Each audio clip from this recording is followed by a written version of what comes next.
knew it. It couldn't have been different. Watch out! Oh, God. Did you hurt yourself? Oh, no. You should watch where you're going. Oh, no. No. I'm just walking into things.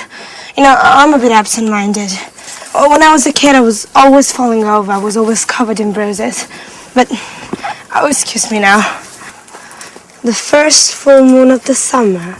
Just wonderful. Hey, what's the full moon got to do with anything? No, nothing. Come on, please. Tell me what you're reading. It's just a beautiful love story full of passion. It's a love story between a young lady of the nobility and a farmer. The girl's father wants her to marry a lord and is against the relationship. So he arranges to have the young farmer kidnapped and locked away in a secret room to die of hunger and thirst. What a sad story. Isn't it rather depressing? Well, wait a minute. I haven't finished.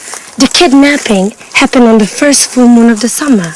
Just a moment before, the two lovers had arranged to meet. Legend says that every year on that night, the young girls return to look for her lover. Do you see? What should I see? It's a legend. Don't tell me I should believe in such a stupid thing. Well, on the contrary, I think you should. This is the interesting part. This love story took place here, in this house. And tonight, there's the first full moon of the summer. Oh, this is so exciting. I know this holiday would bring some pleasant surprises. You must be mad. And by the way, where on earth did you find this book? Well, up in the Arctic. It must have been written by one of Paolo's ancestors. If I'd known that room contained some treasures like this book, I'd lock myself in there for the whole holiday. You shouldn't go nosing around everywhere, Michelle. Well, then you should leave me alone then. I'm going to get the others together now, and we'll devise a plan for tonight so we can look for the young girl's ghost.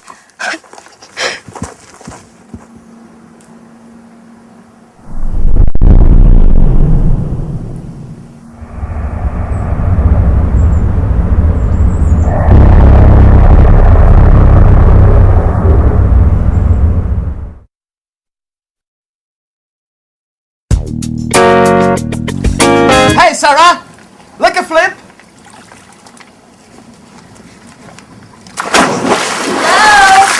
Hello. I'm glad you're here. We've been here since noon. We've made an incredible discovery.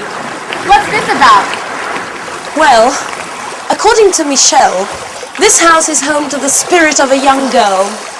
And this young girl is going to appear to us tonight as a ghost. Don't make fun, okay? It's true. I read it in a book I found at home. And I can feel it too. There's a strange atmosphere, almost surreal. I think the only strange thing here is you. That's exactly what I said. Okay, enough of that. Listen to me. This is the plan for tonight. When the moon's out in the sky, we'll get some candles and go and look for the ghost. Paolo, didn't you know anything about the story? Well, my grandfather did tell me something about it. When I was a boy, I used to go looking for spirits with my cousins. And didn't you feel frightened? I know, it was a great fun. Sure, everyone knows ghosts don't exist. Oh, you're wrong there. You know, one night, we heard some strange noise. Someone was shouting. Oh, we were so scared. And we ran up to our rooms and my youngest cousin cried for 2 days. He was so terrified. What rubbish. I think you just invented the whole story. Okay, stop arguing.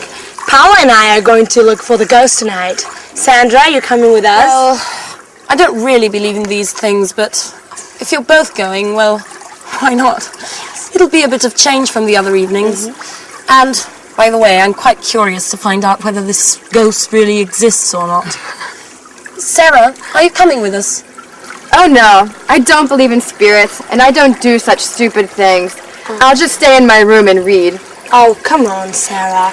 Don't be the usual spoil sport. Come with us. You'll see it. It'll be fun. Don't insist. I said no. That damn pub! She wouldn't be like this if it hadn't burned down. I know, you're right. Let's try not to let our problems get us down. Sandra, can you call Mike and Anne? And we'll tell them what's the plan for tonight. Okay. Ghost hunting under a full moon, yeah.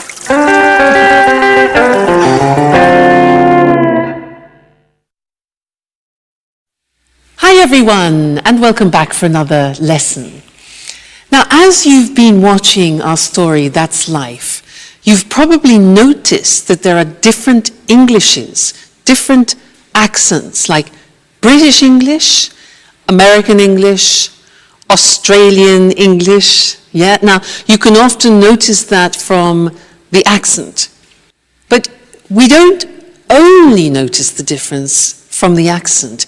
There are also differences in vocabulary. And this is something that I want to look at with you now, especially between British English and American English. So we'll look at the screen and you can see the words written. Because British English and American English, when I meet, for example, an American person, I usually don't have any problems understanding. But occasionally, let me tell you this story. An American said to me once, he said, hey, do you have a moose? And I didn't know what to answer. He said, do you have a moose? Now, in the English language, a moose is either the dessert that you eat at the end of a meal, like chocolate mousse, or it's the animal with antlers that you see in Canada.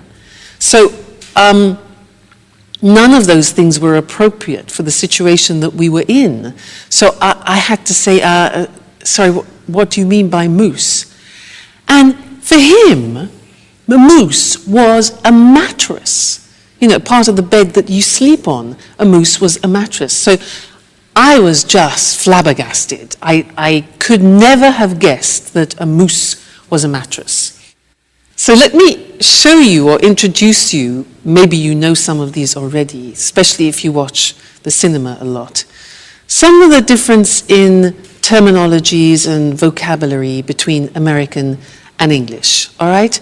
Now, look at the screen. In British English, we talk about living in a flat, which is a small house in a condominium. So that's a flat. But the Americans tend to call that an apartment, all right? Then we in England have gardens, which are often attached to our houses or our flats. But in America, they call that a yard, all right? A yard. So in my backyard, you often hear.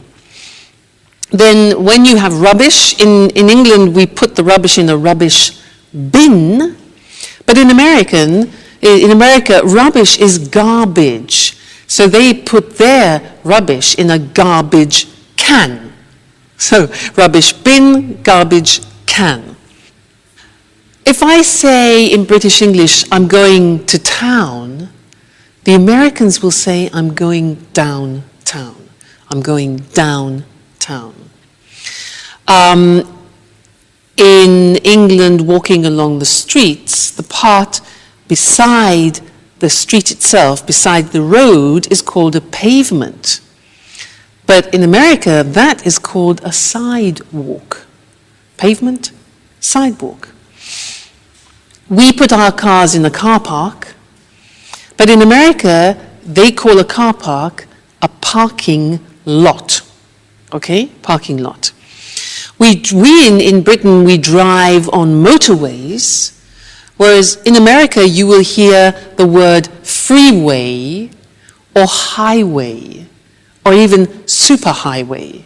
All right, so motorway in Britain, freeway, highway in America.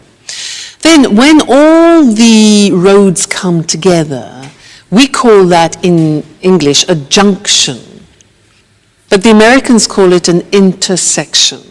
Junction, intersection.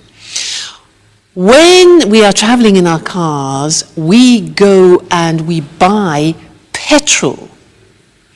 The Americans buy gas or gasoline. For us, gas is a liquid air. So, gasoline in British English is petrol. Okay?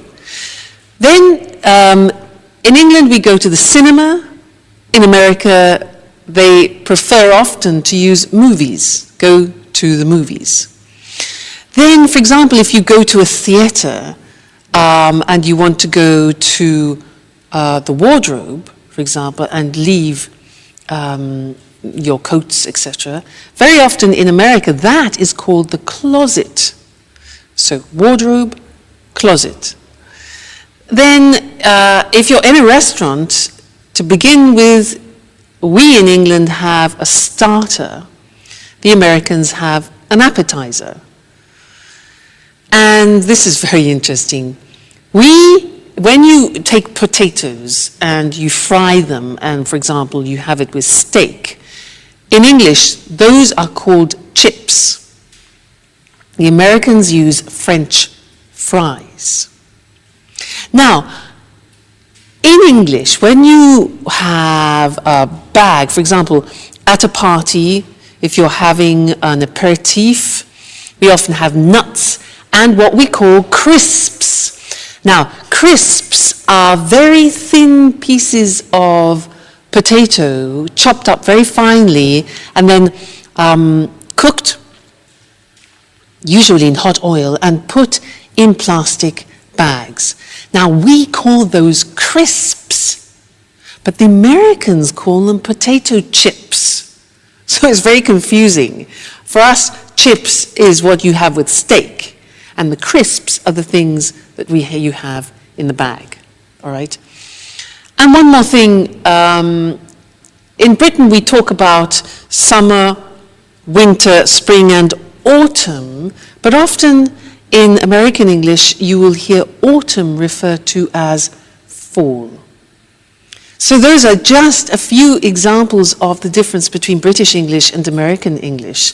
But keep noticing the differences especially when you're watching films, because it really is very interesting and it will help you in preparation for when you go to both countries. All right, so good to see you again, and I look forward to seeing you again in the next lesson. Bye.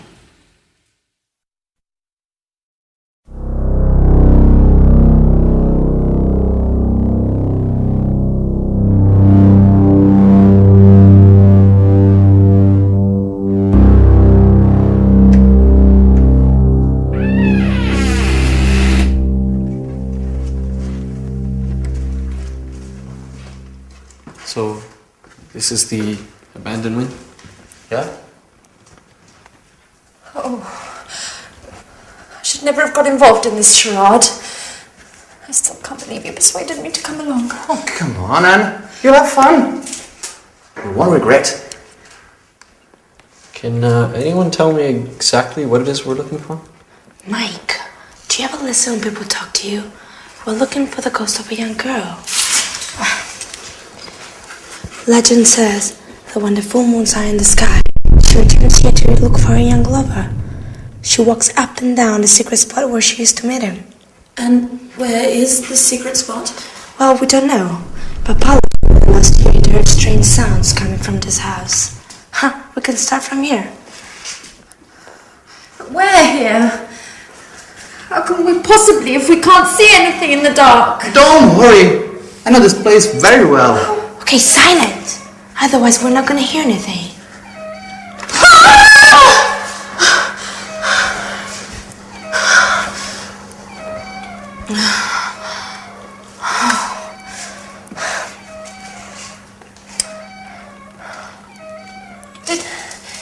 Did anyone ask Sarah if she wanted to come along with us? Of course we did. She isn't interested. She doesn't believe in ghosts! Well, you still should have insisted. It's not nice to leave her all by herself at night. Okay, can we please start searching again?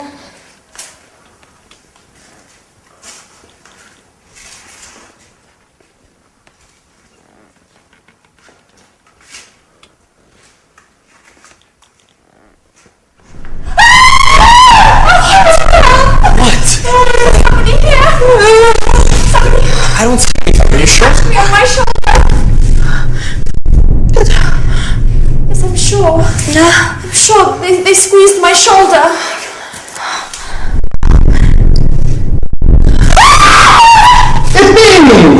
What an idiot, Harrow! Oh. Okay, now that we've solved that mystery, silence everyone, And let's continue. Well, to be honest, this place is kinda Creepy? creepy, yeah? Guys, wait for us. Please.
I'm not feeling very well.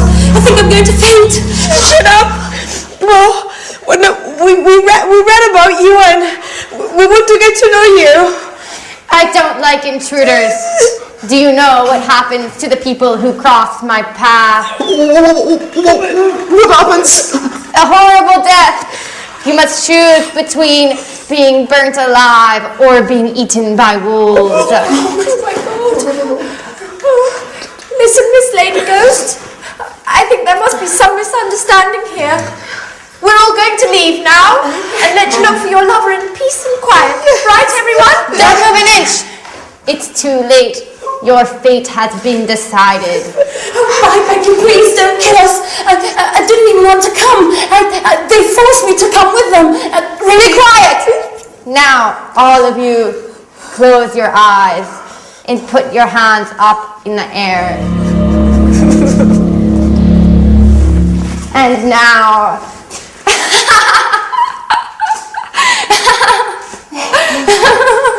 Sarah! So you were the ghost? Yes, I was in my room reading when I thought of dressing up and scaring all of you. And I must admit it was worth it. You don't know how funny you all looked. Your face is white with fear and your voice is pleading for mercy. I've never had so much fun. Yes, but you gave us all a big shock. Yes. But if it made the old Sarah come back, then long live ghosts!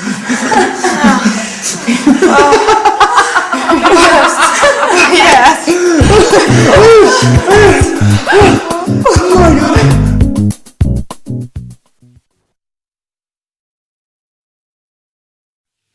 Do you believe in ghosts? I do. You know, once when I was teaching in England, I was in a mansion, a beautiful old house in the country. And they told me that every day in one of the rooms in the mansion, there was a breeze which passed through the room every afternoon at 4 o'clock. And they said it was a friendly ghost, a woman who haunted the house every day she passed through the room at 4 o'clock on the dot. I believe in ghosts. They're all in Scotland and Britain, I think, in general. Now, I want to do something with you in this lesson related to English adjectives. If you look at this bag, if you want to describe this bag, you could say it's big, you could say it's brown, it's useful, it's casual. So these are a few adjectives which you could use to describe the bag. Now, the problem is if you want to use more than one or two adjectives before the noun, how do you order them? Do you say it's a big, casual, useful brown bag, or it's a brown, big, casual, useful bag? That's the problem. Well, In English, there is an order, a specific order, which we're now going to look at on the screen together, so that you can decide every time you're using adjectives what order to put them in. Let's take the bag. So look at the screen. The first adjective that we would say is the adjective of opinion. So adjectives of opinion are, for example, interesting, boring, fascinating, in this case, useful, okay, or even casual. Then we talk about the dimension or the size. So it could be big, small, thin, thick. In this case, the bag is big. After we talk about the age, is it new, is it modern, is it ancient, is it old? And I think we could say about this that it's a new, more or less, a new bag. So far we have a useful, big, new bag. Then we talk about the shape. This bag is square. It could be oval. It could be round. So we've got shape. Then we talk about the color.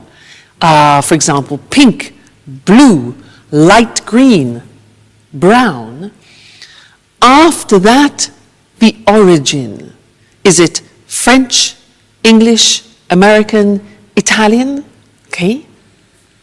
And then the material it's made of, if it's wooden, plastic, woolen, cotton in this case. So, if we want to describe this bag using all those adjectives, it would become this. Its opinion. A casual, big, new, follow the screen, new, square, brown, Italian cotton bag. Okay? Now, we don't usually put 8 or 9 adjectives before the noun, but if you do want to use 3 or 4, then that's the order which you follow. And remember that in English, all adjectives go before the noun, not after, because in some languages you can put adjectives before the noun and adjectives after the noun. However, in English, the rule is adjectives always before the noun. Okay? Great. So that's the lesson about adjectives, and I'll see you very soon. Bye. Welcome to Cooking Today. Hi, Lisa. Good to see you. Good to see you again, Nancy. Lisa, tell us what you're going to talk about this time.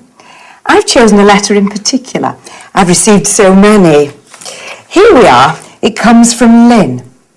Dear Lisa, you're the person I most admire in my life.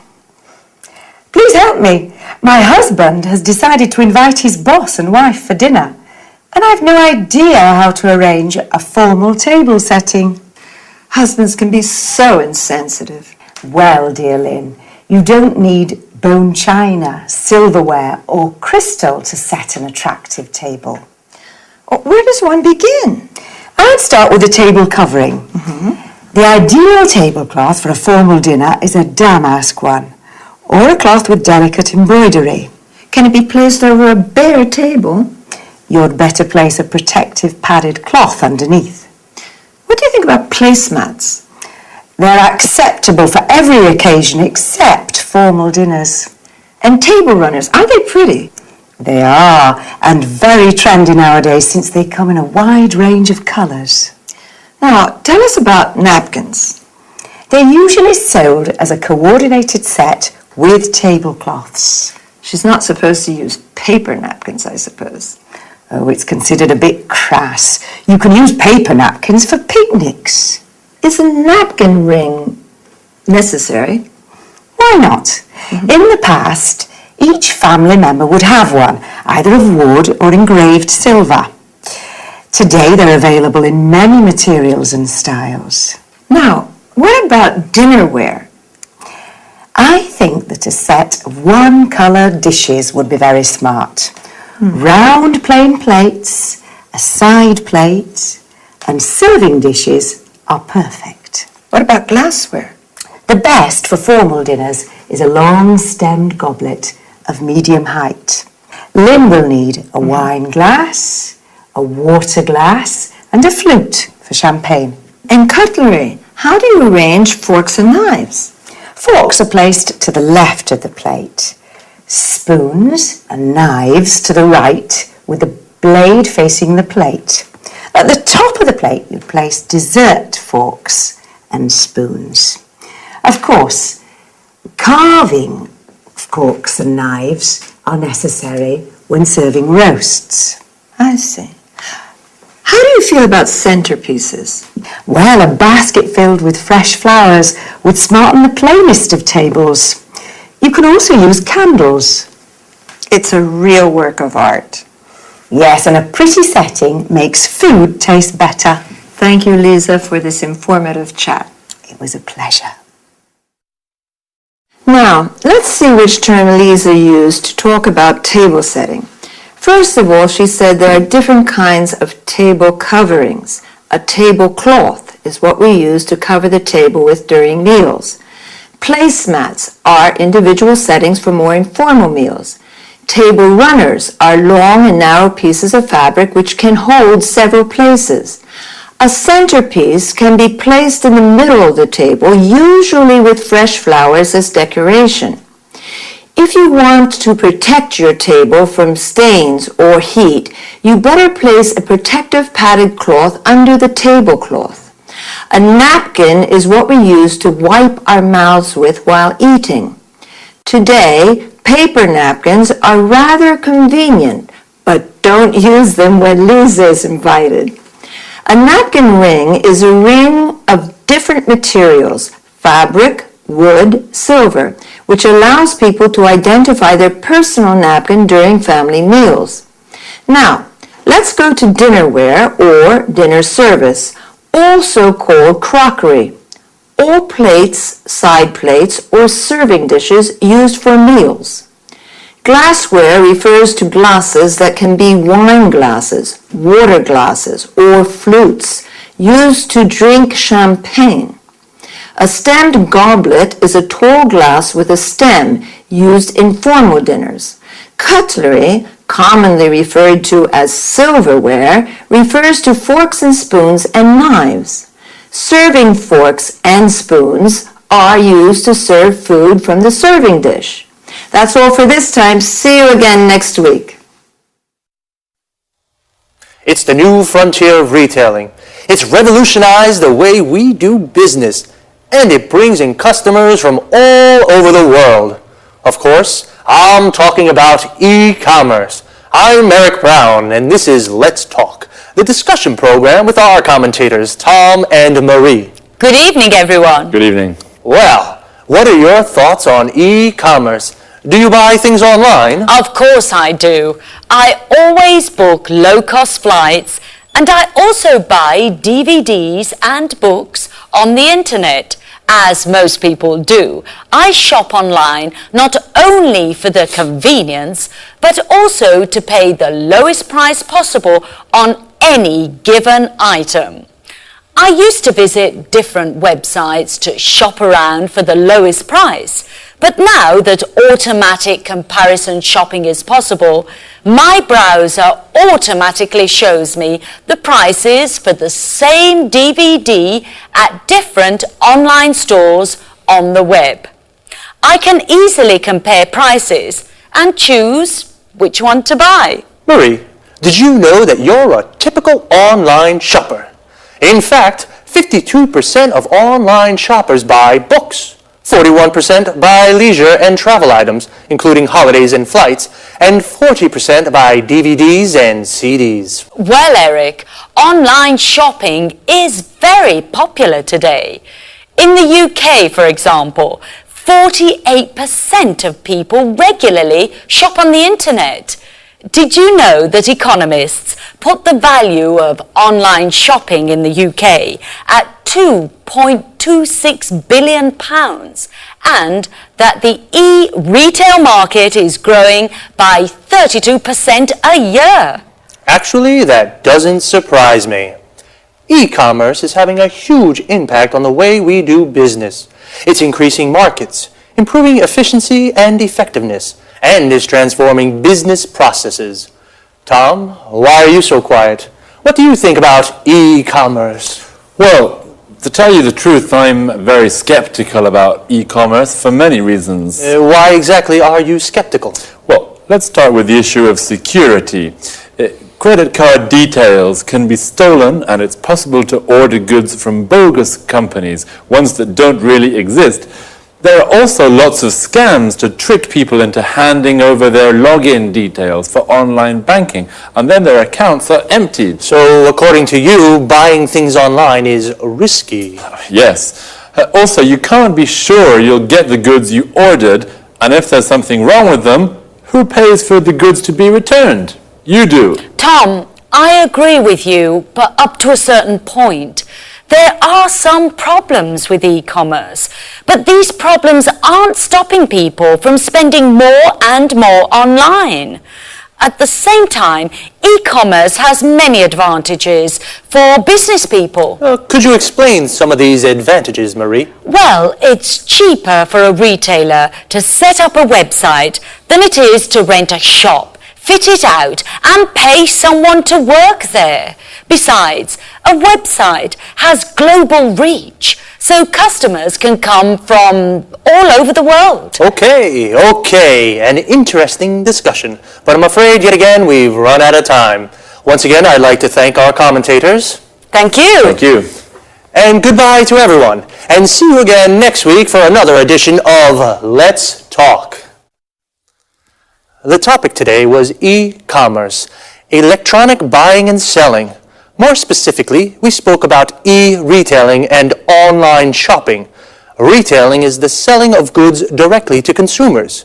Consumers are the people who buy goods. Online means with the internet. So, online shopping is buying things on the internet. The e-retail market, that is the selling of goods online, is growing. Well, online shopping has its positive aspects and negative aspects. Marie said you can find the lowest price thanks to automatic comparison shopping. Automatic comparison shopping means your browser, the program you use on the internet, automatically shows you the prices of the same products at different online stores. An online store is a virtual shop on the web. The web is another word for the internet. With this kind of shopping, you don't have to shop around. To shop around means visit different shops to look for the lowest price. It's cheaper for retailers, people who sell goods to consumers, to set up a website than to fit out a shop. To set up a website means to develop a website. Notice how we say to fit out a shop. This means to make a shop ready for use. For example, add shelves, lights, mirrors. Tom, on the other hand, is skeptical about e-commerce. This means he has doubts. He says online shopping is a risk. There are lots of bogus companies. These are companies that don't really exist, and lots of scams. A scam is a trick to steal money from people. Again, we have run out of time. To run out of something means you have finished it. So, goodbye and see you again soon.